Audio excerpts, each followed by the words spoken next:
une zik, la trentaine à peine sonnée, on dit. On va dire ça. On va dire ça, c'est bien. Ouais, c'est pas mal. C'est élégant. Ouais, c'est plus élégant, je trouve. Alors Thomas, quelques livres un peu dans toutes les directions, puisqu'on a à la fois un espace nord zone jeunesse, on a un petit essai qui est à la fois une pièce de théâtre aussi en même temps, puis Mort d'un parfait bilingue, qui est peut-être le livre avec lequel vous avez été connu. Ouais. Alors, ma première question, si je lis la presse qui est nombreuse à saluer votre travail, je vois Faire rire avec la trosse. Voilà un titre par exemple. Et puis on pourrait multiplier les autres titres. Mais restons-en là. Est-ce qu'on peut rire de tout? Tu sais, c'est la réponse habituelle, De mais pas avec n'importe qui. C'est la réponse de Desproges. Voilà. Oui, oui. C'est la meilleure Et c'est la meilleure qui soit. Donc oui, on peut rire d'absolument tout. On peut rire de tout. Et on doit même peut-être, sans doute. On doit. Mais effectivement,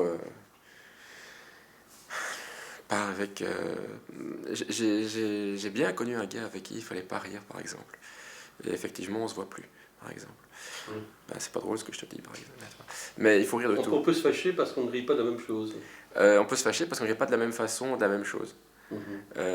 Donc, on peut rire de tout. Moi, j'ai fait des textes sur les camps de concentration, tu vois, qui ont un peu fâché, mais... À Bordeaux, par exemple, sûrement. On se voit plus depuis, d'ailleurs. Voilà, parce qu'effectivement, je crois qu'on peut rire de tout, même du pire, et surtout du pire. Parce que rire de ce qui est tout de suite évidemment drôle, c'est pas drôle. Au fond, il n'y a que le malheur des autres qui nous fait rire, quoi. Non, mais je crois que le plus drôle, c'est son propre malheur, quand même. Est-ce qu'on peut rire de la guerre, par exemple?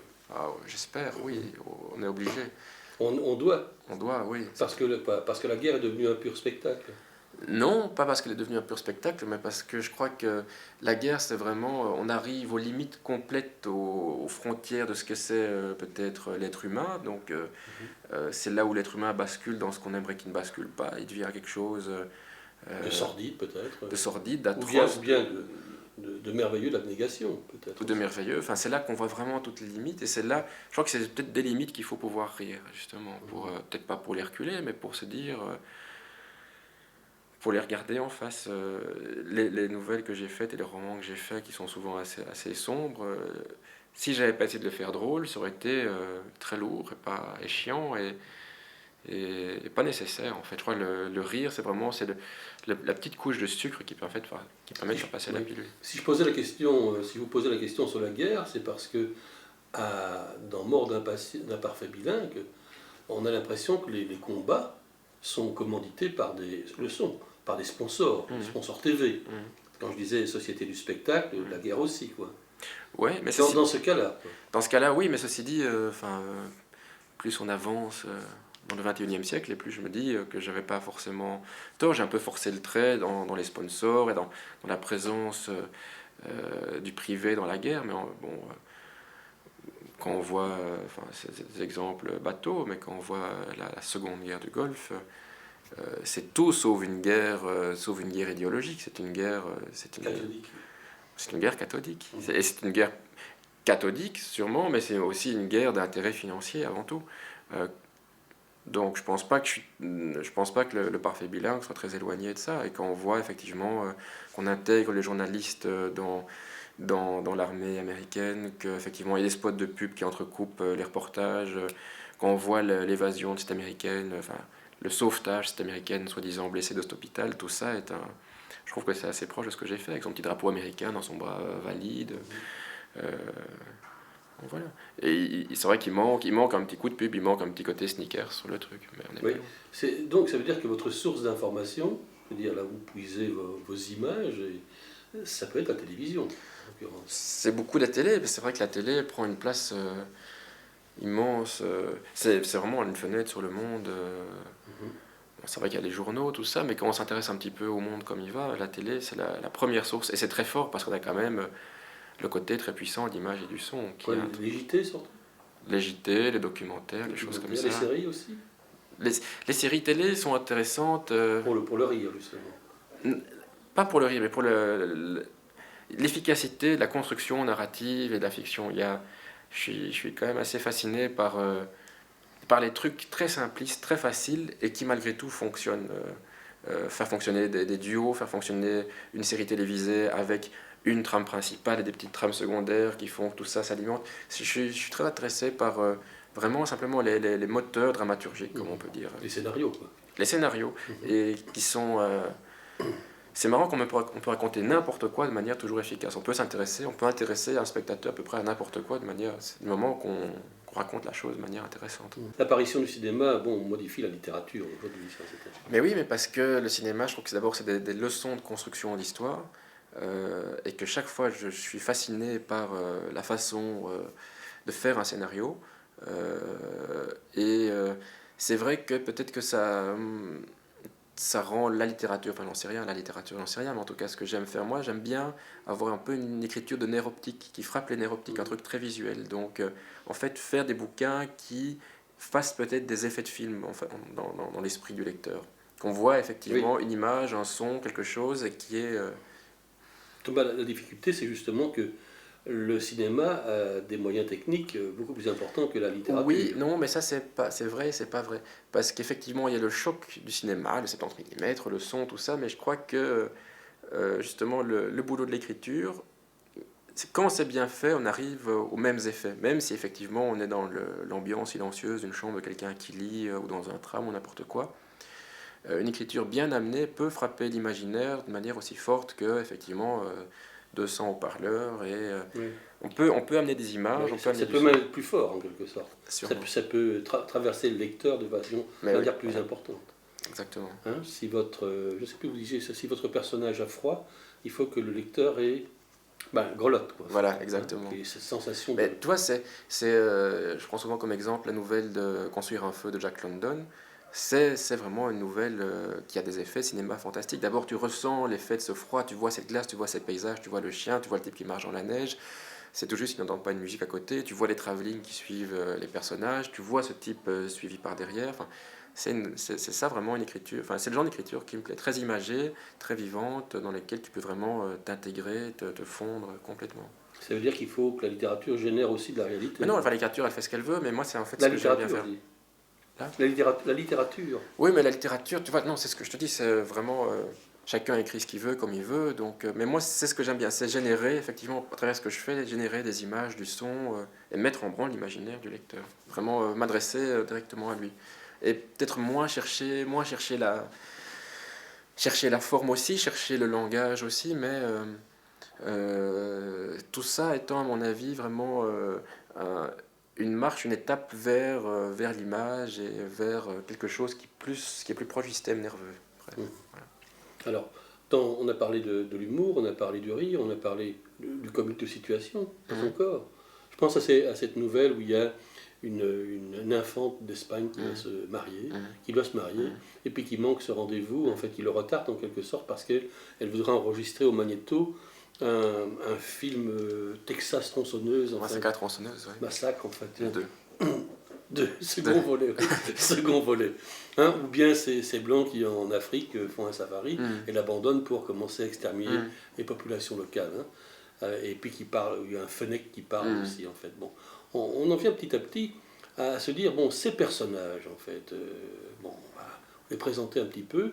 On sait parce qu'on l'a dit que ils deviennent des sales types parce que la guerre les rend sales types, ou bien ils deviennent monstres parce que...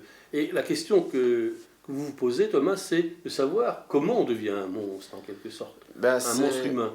Ouais, je sais que c'est une question assez bateau, mais qui, moi, me travaille quand même pas mal.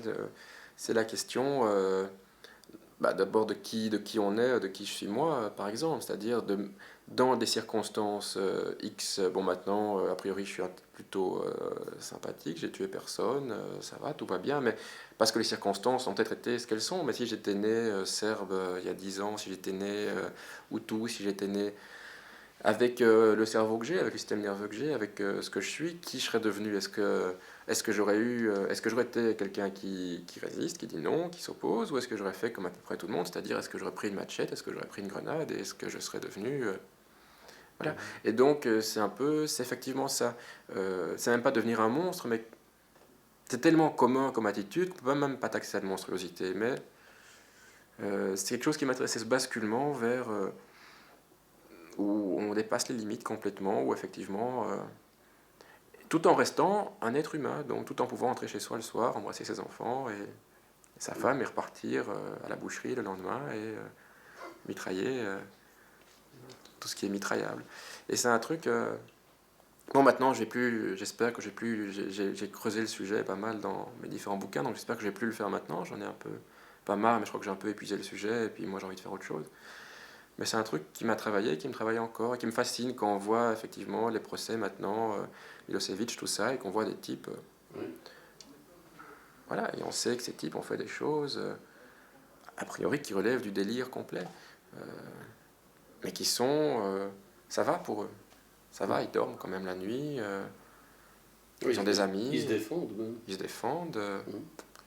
Voilà, c'est. Il y a peu. Ce qui est troublant, c'est qu'il y a très peu de culpabilité aussi. C'est quelque chose qui se passe bien. Et donc, c'est cette part d'humanité qui me travaille. Et c'est ça, c'est ce va-et-vient entre les deux, entre la normalité et ce qu'on appelle la normalité, mais qui apparemment fait partie de la normalité aussi, c'est-à-dire des réactions, l'émergence comme ça de trucs monstrueux. Oui. Venons-en à la terrible et magnifique histoire des créatures les plus moches de l'univers. Ouais, ouais. Alors ça, c'est un livre pour la jeunesse, Ouais. dans un univers galactique absolument étonnant, puisqu'il y a un petit garçon qui doit travailler à enfiler des crayons dans des boîtes, et puis qui en vole quelques-uns, et qui fait des dessins de miracles. Il s'appelle Polo. Il a des problèmes avec les racketteurs, mais en fait, ça va pour lui. Et puis, en même temps, il y a dans la stratosphère, on peut dire cela, un vaisseau spatial, on l'appelle l'œuf, ou la maison, ou bien le trou à rats, ça dépend un peu comment on se place. Et ce sont les Yurks qui sont là. Et les Yurks sont laids et puants. Ah oui, ils sont terribles. Il y a une malédiction sur cette espèce qui... Ouais. Ils sont transformés, ils sont devenus tous très très très très très laids, chacun dans un style différent, mais tellement laids effectivement que...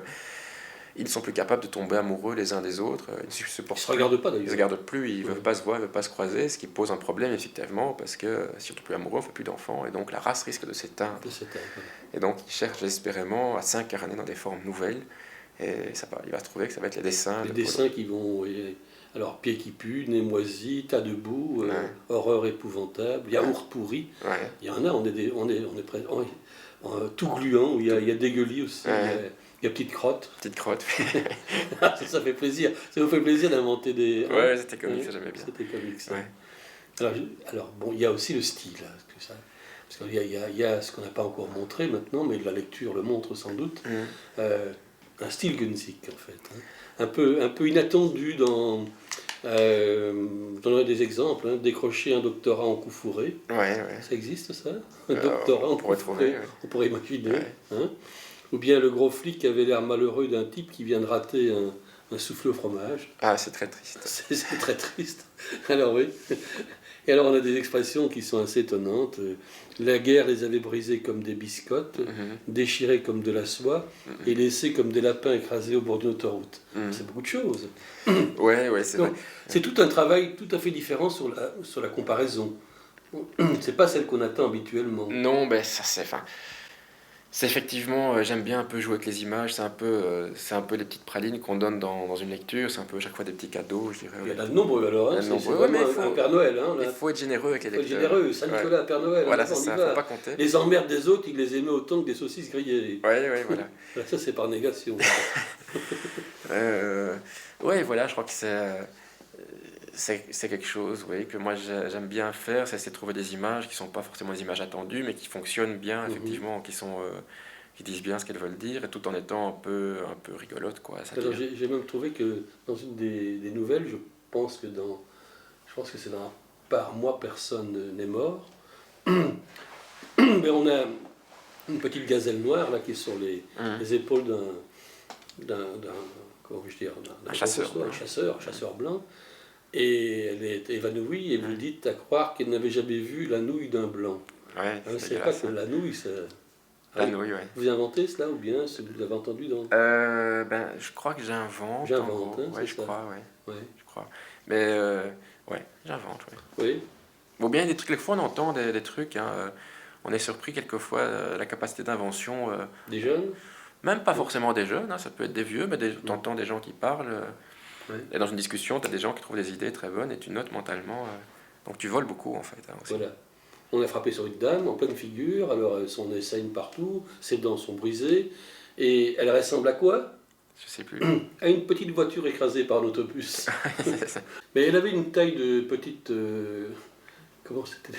Petite brochette Une orientale. petite brochette Ouais, ça orientale, t'avait bien c'est aimé quoi? ça. Bah ça c'est une petite brochette, hein. Toi c'est des petits trucs que t'achètes, c'est tout mince, un peu Y a sec rien, comme ouais. ça, il n'y a rien, mais à la fois c'est bon. Oui, c'est une belle taille. Ouais, voilà. Ça ne nourrit pas son homme, mais en fait... On en fait bien son petit déjeuner. C'est ça.